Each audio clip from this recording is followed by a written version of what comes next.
Bonjour. Goedemorgen.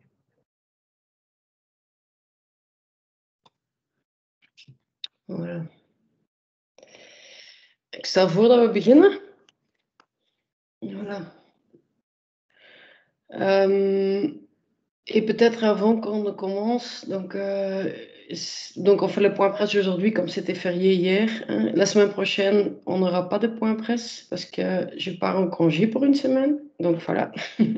Et donc Fatima et Anna sont là pour répondre à toutes vos questions la semaine prochaine également.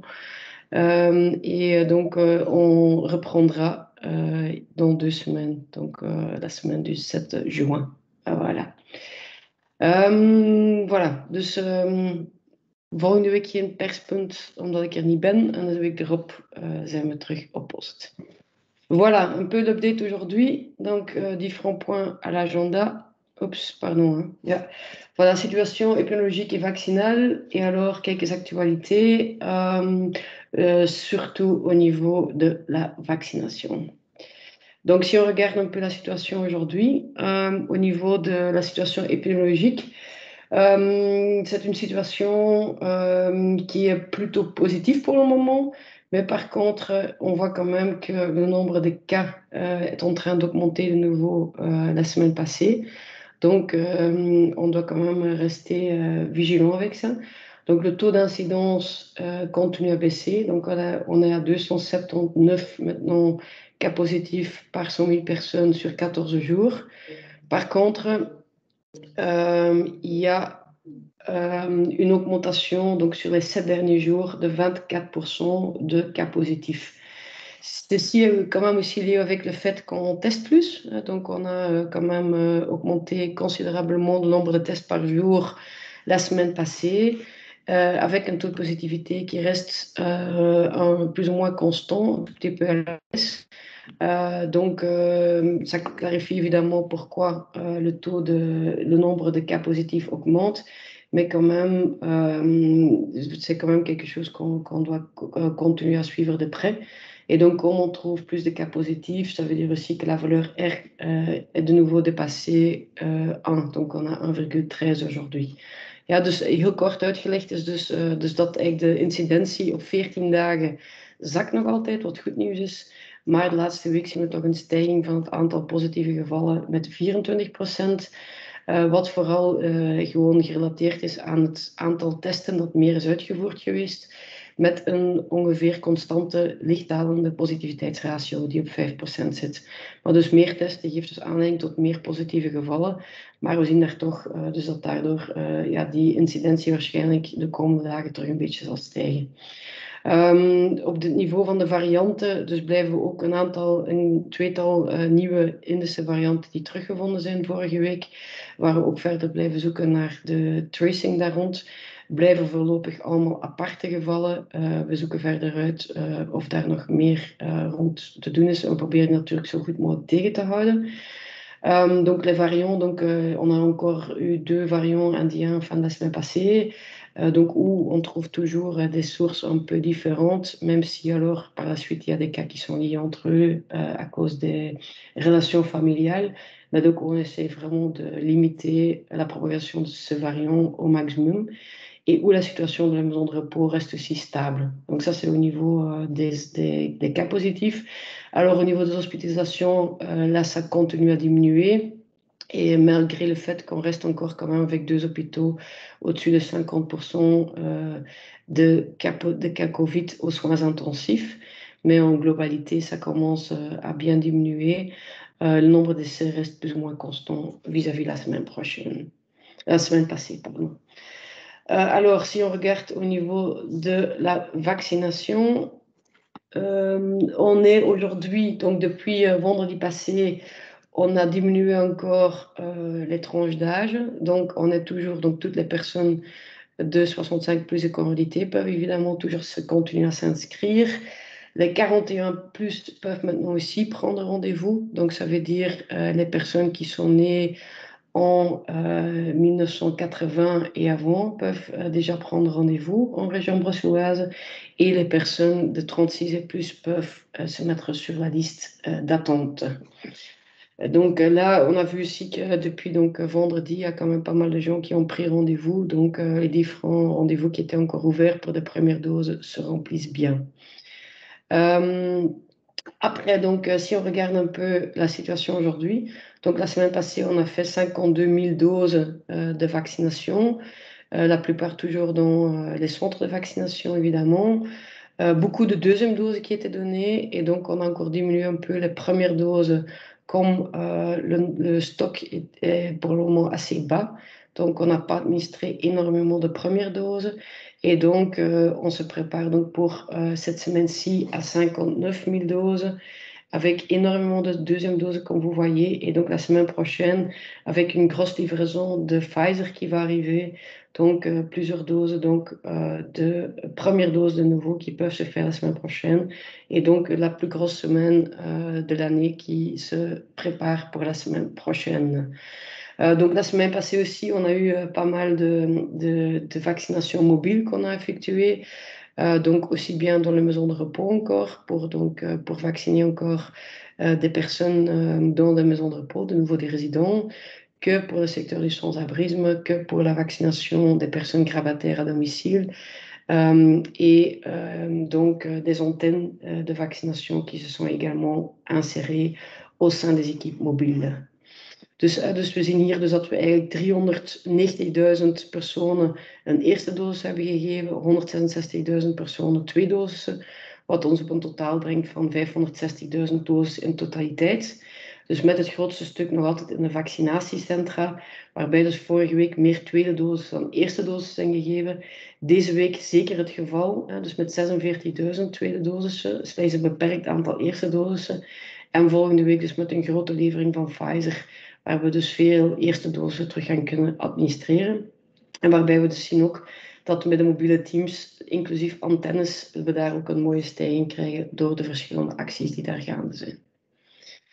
Là aussi, on voit quand même que tous les efforts pour les actions locales et également les sensibilisations d'inscription et également de vaccination sur place, on voit quand même qu'on a maintenant arrivé aux 80% pour les 85 plus, ce qui est l'objectif. Et on voit également que toutes les autres catégories de 65 plus se rapproche bien aux 80% qui est l'objectif toujours pour cette catégorie d'âge-là. Et par la suite, qu'on voit aussi qu'évidemment les catégories en dessous commencent aussi à bien augmenter maintenant. Dus we hebben onze 80% gehaald voor de oudste categorie van personen. En we zien ook dus dat de andere categorieën van de 65-plussers langzaam maar zeker die richting uitgaan.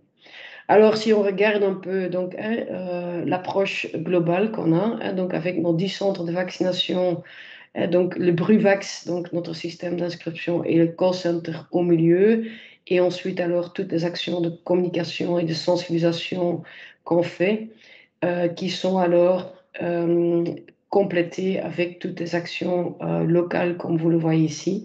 Donc, avec les pharmaciens, on a aussi fait une enquête la semaine passée et où on a quand même entendu qu'il y a pas mal de pharmacies qui inscrivent jusqu'à 10 personnes par jour dans Bruvax, donc une grosse sensibilisation qui se fait à ce niveau-là.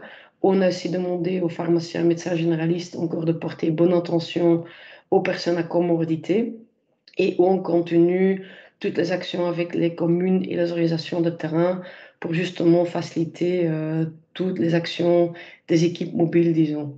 Donc pour les équipes mobiles, on a eu pas mal de vaccinations au domicile et dans la maison de repos encore la semaine passée. On a commencé avec les équipes mobiles, donc le secteur du sans-abrisme. Et on prépare maintenant la vaccination par les équipes mobiles, par exemple pour les travailleurs de sexe et les transmigrants, et également les sans-papiers qu'on compte commencer la semaine prochaine ou la semaine d'après. Et où on a aussi donc un grand succès aux antennes locales de Saint-Josse et Molenbeek. Ce sont des points sur lesquels je vais revenir tantôt.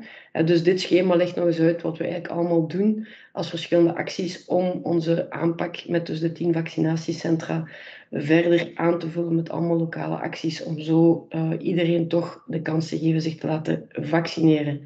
Dus als we dan eventjes kijken naar de actualiteiten.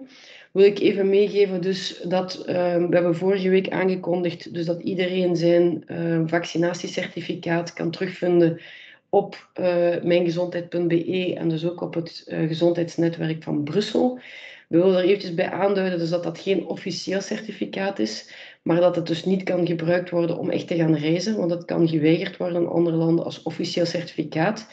Daarentegen is het wel belangrijk om de gegevens na te kijken, omdat er dezelfde gegevens zijn die ook voor het Europees COVID-paspoort, dus het vroegere groene digitale certificaat, dat dan van naam is veranderd ondertussen. Eigenlijk gaat het dezelfde basis zijn, dus de mensen zijn wel gevraagd om de gegevens na te kijken, om op die manier ook zeker te zijn dat hun COVID-paspoort in orde zal zijn om te reizen tijdens de grote vakantie. En moest er daar gegevens zijn die fout zijn, kan het callcenter gebeld worden om de gegevens te corrigeren.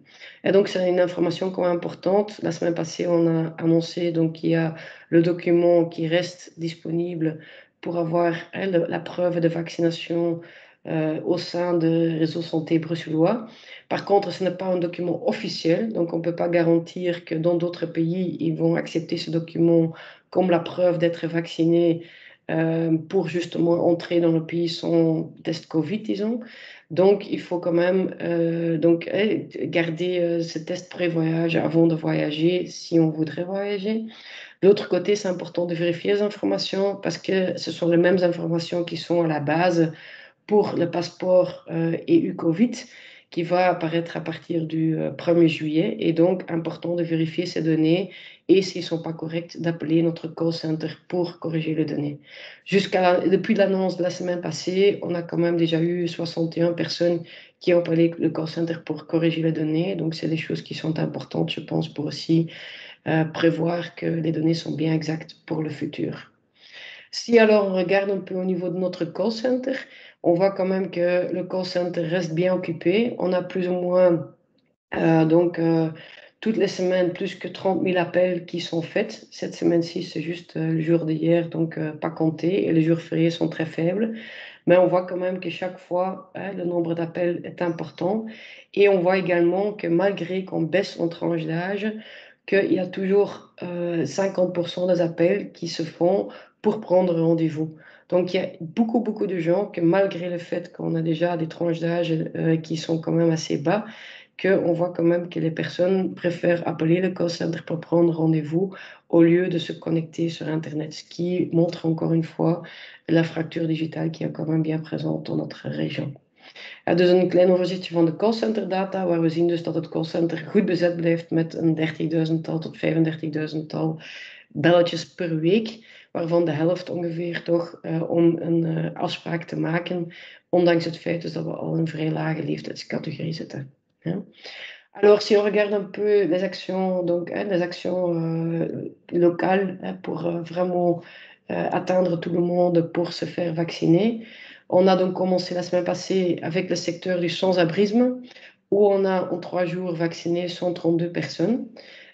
Donc ça a été fait avec 2 équipes mobiles, donc avec chaque fois des animateurs et également des professionnels de santé pour pouvoir vacciner les différentes personnes. Et on voit que pour le moment, on a un taux d'adhésion de 44%. Ça peut semble faible comme taux de vaccination. De l'autre côté, c'est déjà pas mal qu'une personne sur 2, plus ou moins, veut déjà se faire vacciner.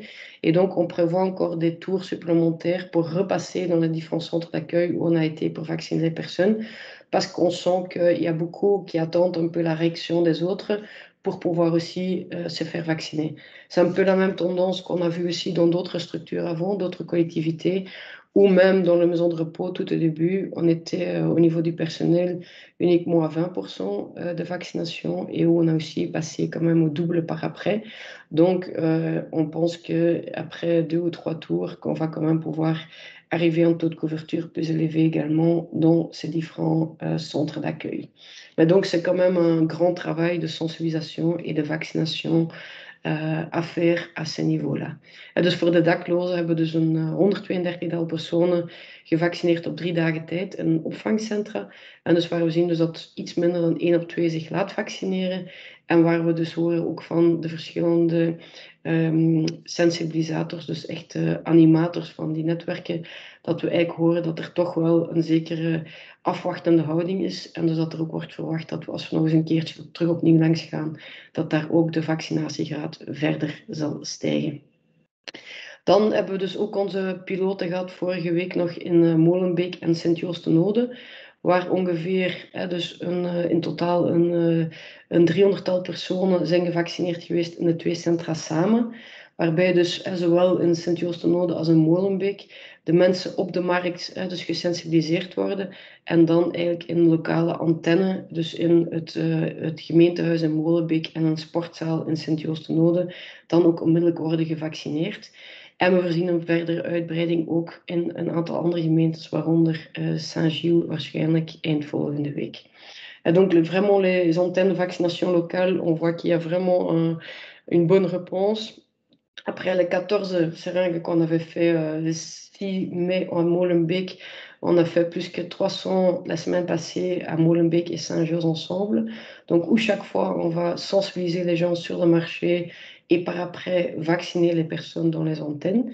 Et donc, où on voit que c'est vraiment un succès, qu'on va répéter encore ce jeudi-ci et où on voit aussi l'extension possible à d'autres communes, entre autres à Saint-Gilles.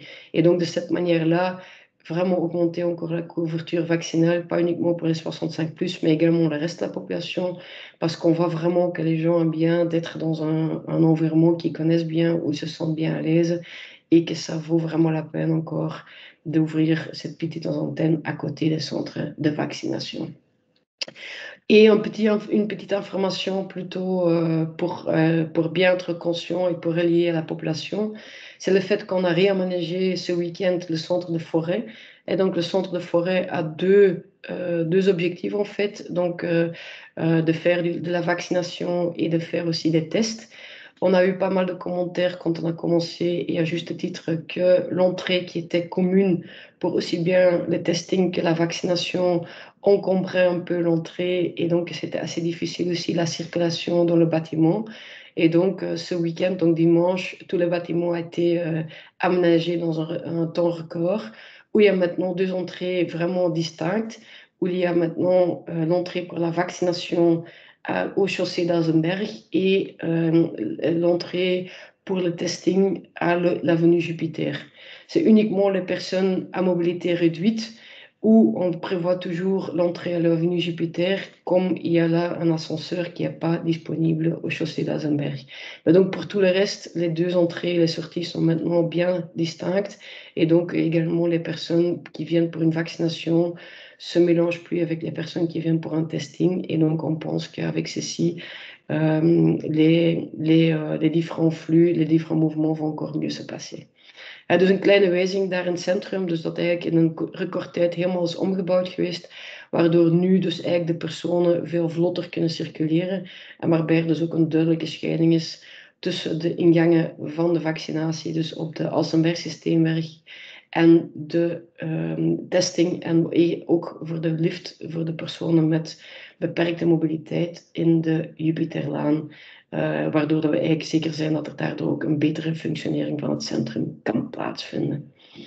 Voilà, ça c'est plutôt pour titre d'information, et avec ceci, je pense qu'on a fait le tour pour cette semaine, mais donc où le message à amener, c'est quand même que avec toutes les actions locales, etc., qu'on arrive quand même à une augmentation de 6% pour les 65+ en 3 semaines. Et donc, on arrive petit à petit aux 80% pour les 65+. Un grand merci à tous. Est-ce qu'il y a des questions?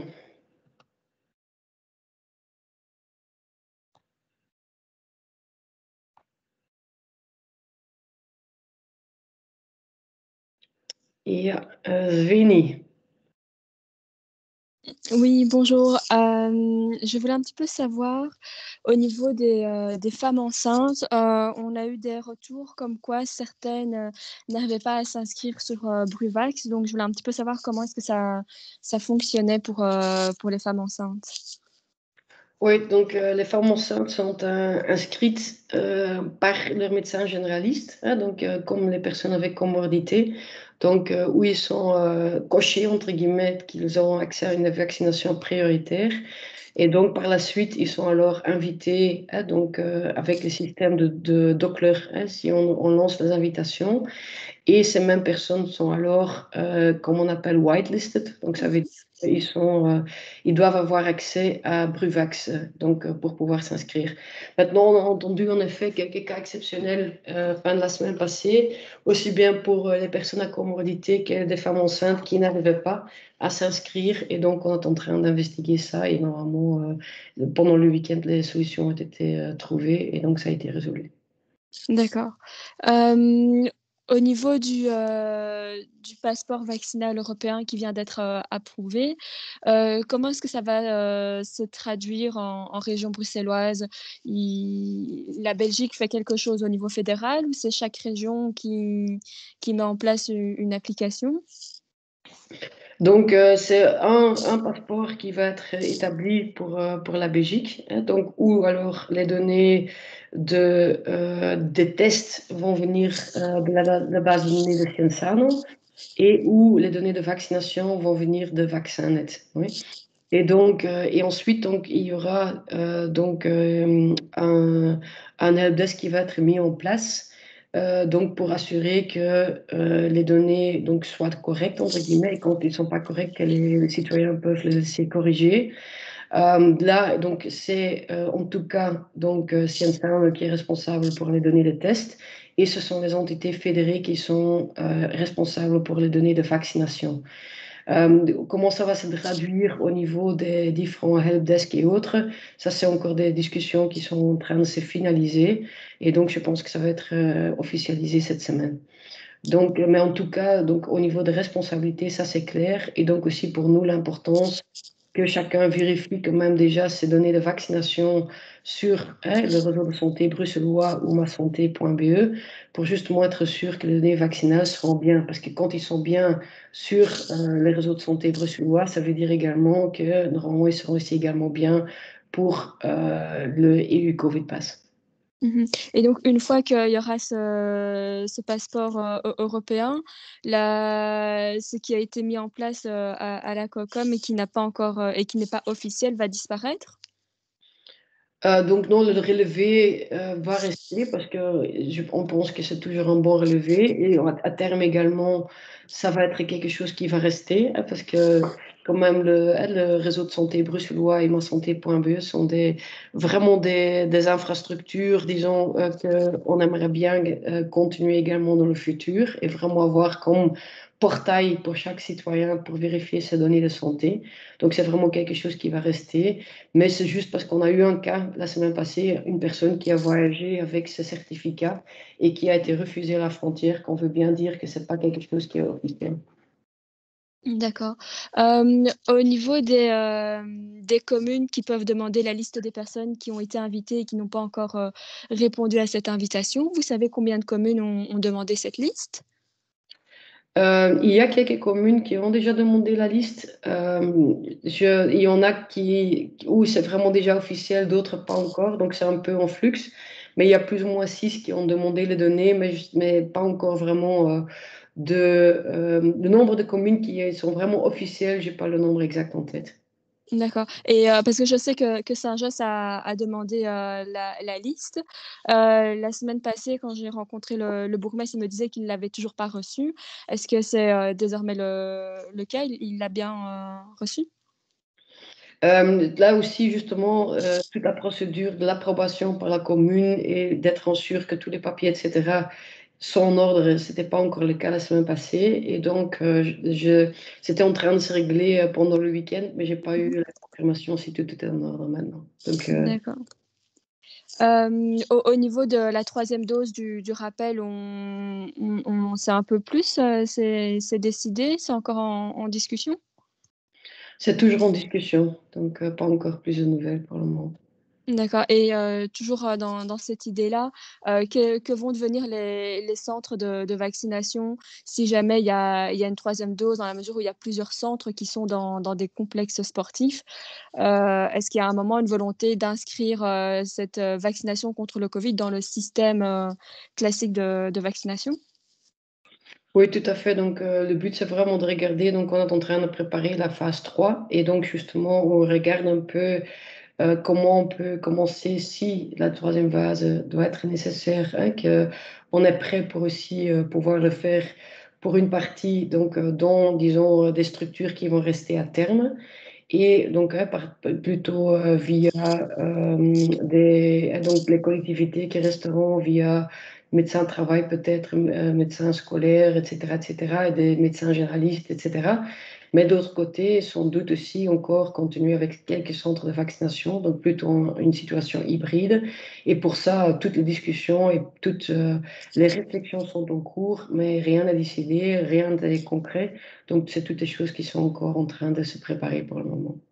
Ok, super, merci beaucoup. Avec plezier. Ellen de Bakker. Ja, er heerst een beetje nervositeit rond de Johnson & Johnson-leveringen. Denk je dat Brussel mogelijk ook in problemen gaat komen? En situeren die problemen die dan voornamelijk op het niveau van die mobiele teams? Want als ik mij goed herinner, zou het vaccin vooral daarvoor gebruikt worden? Ja, dat klopt. Dus dat is inderdaad, ik denk dat we zoals iedereen met ongeduld, laat me zeggen, de situatie een beetje bekijken en ook wachten op inderdaad op die mogelijke confirmaties. En inderdaad, moest het zijn dus dat die leveringen er niet komen, dan gaat dat zeker voor ons, zeker de moeilijke bereikbare groepen, dus gaan impacteren. Dus we proberen nu al zoveel mogelijk ook, bijvoorbeeld in de antennes ook, dan toch met andere vaccins te werken, dus met 2 dosissen, om zoveel mogelijk eigenlijk de Johnsons te bewaren voor het publiek, waar we eigenlijk vrij zeker van zijn dat we het moeilijk een tweede keer terug gaan kunnen bereiken. Dus we hopen natuurlijk nog steeds dat die vaccins zeer snel gaan komen en dus dat we daardoor niet in het gedrang gaan komen. Oké, dankjewel. Niels? Hallo, goedemiddag. Een vraagje rond de sekswerkers. Om hoeveel personen gaat het daar dat jullie gaan vaccineren? En ook tegen wanneer, want die beginnen er natuurlijk terug aan op 9 juni. Mogen zij terug werken? Ja, dat klopt. Dus ik heb geen heel concrete aantallen dus, op dit moment. We zijn dat er ook de inventaris aan het doen. En dus de bedoeling zou zijn, maar verder te bevestigen vandaag of morgen, dat we daar eigenlijk volgende week zouden kunnen starten om net te vrijwaren. Dus dat zij ook dan terug kunnen beginnen te werken in veilige omstandigheden. Maar dat is nog iets te vroeg om dat officieel echt te confirmeren. Oké. Dan nog een vraagje over het aantal positieve gevallen dat wat stijgt. Is dat nu ook een gevolg van terugkerende reizigers? Heb je een zicht over die besmettingen, wie dat waar besmet wordt? Want we weten in Brussel dat er altijd veel terugkerende reizigers zijn. Ja, dat klopt. Dus we zien wel inderdaad dus dat er toch wel wat meer natuurlijk gereisd is geweest, waardoor er ook meer testen zijn gebeurd. Waarbij die positiviteitsratio dus van de reizigers die terugkomen wel constant blijft en vrij laag blijft ook. Maar ik denk dus dat dat echt het grote verschil gaat verklaren. Dus ik denk natuurlijk, en daar zijn we zeer beducht over, dus dat we wel proberen om van de mensen die terugkomen van reizen en zeker van, zoals we de countries of concern nu noemen, dus eigenlijk dus de landen waar we toch wel wat bezorgd over zijn, dat we daar zeker proberen om heel goede tracing op te doen. Maar daarbuiten denk ik dat de impact daar van de reizigers in momenteel het aantal positieve testen dus vrij beperkt is. Daarentegen natuurlijk de nodige voorzicht, omdat het mensen zijn inderdaad die wel nieuwe varianten kunnen binnenbrengen natuurlijk. Oké, dankjewel. Oké, d'autres questions? Oui, pardon, je crois que j'ai raté je crois que j'ai manqué mon tour, je suis désolée. Juste deux petites questions. Une question par rapport à l'AstraZeneca, vous en êtes où pour l'instant? Parce qu'on voit que le problème par rapport et les craintes par rapport à l'AstraZeneca sont loin de se tarir, bien au contraire. Donc, est-ce que vous avez toujours beaucoup de doses? Est-ce qu'à un moment donné, puisque vous parlez d'une grosse livraison de Pfizer qui arrive, je crois, la semaine prochaine, est-ce qu'à un moment donné, on va arrêter? Enfin, comment ça va se passer en fait avec ce vaccin? Puis je voulais avoir un peu votre analyse sur les chiffres bruxellois. Globalement, les chiffres sont pas trop mauvais, mais enfin, vous disiez, il faut rester vigilant, notamment au niveau de l'augmentation des cas positifs. Et je voulais avoir votre analyse là-dessus, sur ces chiffres bruxellois, qui sont peut-être un peu moins bons. Voilà. Donc sur le premier point d'AstraZeneca, donc pour le moment, on doit utiliser en fait toutes les livraisons d'AstraZeneca pour la deuxième dose. Là, donc, on voit que les gens viennent quand même pour leur deuxième dose, ce qui est une bonne nouvelle. Et aussi, il y a encore de nouvelles études qui prouvent que les risques avec la deuxième dose pour les personnes qui étaient déjà vaccinées est vraiment très, très, très, très, très faible. Donc, je pense que là, ça va bien. Et pour les grosses livraisons qui étaient annoncées, ils ne sont pas encore confirmés. Donc, pour le moment, entre guillemets, le problème de première dose ne se pose pas vraiment. Voyons maintenant les semaines qui viennent. C'est également lié évidemment avec la diminution en tranche d'âge qu'on est en train de faire. Une fois qu'on est vraiment dans la catégorie des jeunes, disons, ça va être difficile d'administrer de nouvelles premières doses pour AstraZeneca. Oui, parce que pour l'instant, la limite reste toujours à 41 ans, c'est ça? Tout à fait. Donc, en dessous de 41 ans, on ne va plus vacciner avec AstraZeneca, Non, c'est ça? mais évidemment, il y a encore pas mal de gens au-dessus de 41 qui ne sont pas encore vaccinés. Donc ça, c'est quelque chose à voir et à discuter. Mais je pense qu'on doit les regarder aussi Pour les dans... premières doses, vous voulez dire? Ouais, c'est ça. La question se pose maintenant voilà, pour les premières doses, est-ce que pour ceux qui n'ont pas encore reçu leur première dose, est-ce qu'on va continuer à administrer? On peut formuler ça comme ça ou pas? Oui, donc pour les personnes au-dessus de 41 ans, on peut toujours administrer des premières doses d'AstraZeneca, donc ça continue. Par contre, il y a très peu de premières doses pour le moment, comme les livraisons sont assez limitées, et donc qu'on doit pouvoir garantir la deuxième dose. Donc on n'a pas beaucoup de premières doses AstraZeneca en ce moment. Donc, mais quand il y a des grosses livraisons qui vont venir au mois de juin, on verra bien. Il y a beaucoup de facteurs qu'on doit regarder. C'est la vitesse de la vaccination, c'est les tranches d'âge qu'on est en train d'inviter, c'est également la livraison de Johnson, etc. Donc voilà, il y a beaucoup de paramètres qu'il faut qu'il faut prendre en compte. Et je pense qu'on a toujours l'intérêt de vacciner au plus vite, de protéger la population au plus vite possible. Donc, donc les livraisons, donc il y a, pardon, je suis désolée, mais donc il y a les livraisons, des nouvelles livraisons vont arriver au mois de juin.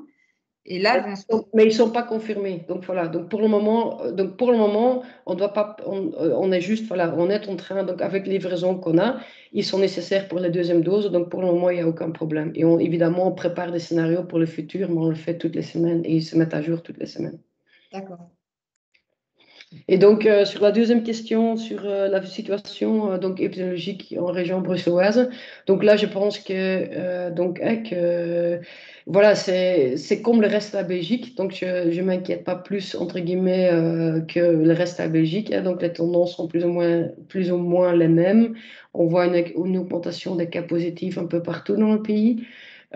Surtout chez les jeunes, hein, donc le taux de positivité chez les 65 plus reste très très faible parce qu'on a quand même une couverture vaccinale qui est assez bonne à ce niveau-là. Donc on a un tout petit peu plus, hein, une augmentation un peu plus élevée que la moyenne de la Belgique pour ces derniers jours, mais on a également testé plus avec un taux de positivité qui est un peu moindre que le reste de la Belgique. Donc, quelque part, c'est voilà, entre les deux. Évidemment, le nombre de tests et le taux de positivité est également influencé par le nombre de tests pour le pré-voyage, qui est un peu plus élevé proportionnellement en région bruxelloise que les autres provinces. Donc, voilà, pour moi, ça veut dire qu'on est plus ou moins à la moyenne pour la Belgique, où justement, la question va être, est-ce que maintenant cette tendance va se poursuivre, oui ou non? Et est-ce que ça va aussi se traduire en plus d'hospitalisation, oui ou non? Donc, on voit quand même que c'est surtout chez les plus jeunes qui a un taux de positivité le plus élevé. Donc, ça veut dire toujours lié avec les écoles et donc les classes qu'on est en train de tester. On voit aussi plus ou moins les mêmes tendances au niveau des foyers dans les écoles qu'après les congés de Noël et de Carnaval. Donc là, il n'y a pas vraiment de grandes surprises et on est quand même dans une situation de déconfinement qui se poursuit. Donc, il est logique quelque part aussi qu'on a quand même un peu plus de cas positifs. La grosse question va être, est-ce qu'on va avoir plus d'hospitalisation, oui ou non, dans 10 jours? Donc, c'est ça pour moi la grande question. Ça, d'un côté. L'autre côté, donc, signal positif au niveau des personnes âgées, où on voit quand même que les hospitalisations, etc., sont assez faibles. Donc, ça, c'est la bonne nouvelle. Et point d'attention, point d'interrogation, ça reste les variants, où on voit quand même qu'il y a chaque semaine quand même quelques cas du variant indien qu'on retrouve. Les variants brésiliens, sud-africains restent plus ou moins stables. Celui des cas indiens augmente un tout petit peu. Et pour nous, toute attention est vraiment portée sur ces cas indiens, comme on sait que c'est un variant qui est assez agressif et qui est aussi, voilà, pas toujours, on n'est pas encore sûr si tous les vaccins vont vraiment avoir une bonne protection pour ce variant-là. Donc ça, c'est vraiment pour moi le grand point d'attention où on reste très, très vigilant et où on essaye justement avec les retours des voyages, donc les gens qui reviennent des countries of concern, donc les pays où on doit porter l'attention, et également donc les cas qu'on trouve en cas indien, que là on essaie vraiment de faire un tracing très très rapide et très très poussé pour justement arriver à contenir la propagation de ce virus-là. Avec la bonne nouvelle que pour le variant indien, il y a quand même quelques labos déjà maintenant qui ont pu mettre le séquençage en fait de ces tests dans un test PCR, ce qui veut dire qu'on peut plus vite commencer à analyser les différents cas indiens et qu'on arrive à un délai de plus ou moins 2 ou 3 jours après les tests au lieu de 14 jours ou 3 semaines quand c'était auparavant. Donc là aussi, on gagne en vitesse. Donc ça veut dire qu'on va pouvoir détecter plus vite ce variant et donc qu'on peut aussi être plus vite sur le coup, qu'on essaie de faire avec nos équipes de field agents, etc., qui font cette investigation très rapide pour les gens qui viennent de ces pays of concern et également donc quand on détecte des cas positifs. Et quels sont les derniers chiffres pour le variant indien à Bruxelles? Ben, pour le moment, on a 16 variants positifs qui ont été confirmés. 16, c'est ça? Ouais. Ok, merci. Voilà. Autre question, other questions? Nee? Voilà, dan stel ik voor dat we het hierbij laten. Bedankt allemaal en tot over 2 weken dan. Dank u wel. Merci, au revoir et bonnes vacances. Merci, bye bye. Merci, bonnes vacances, au revoir. Au revoir.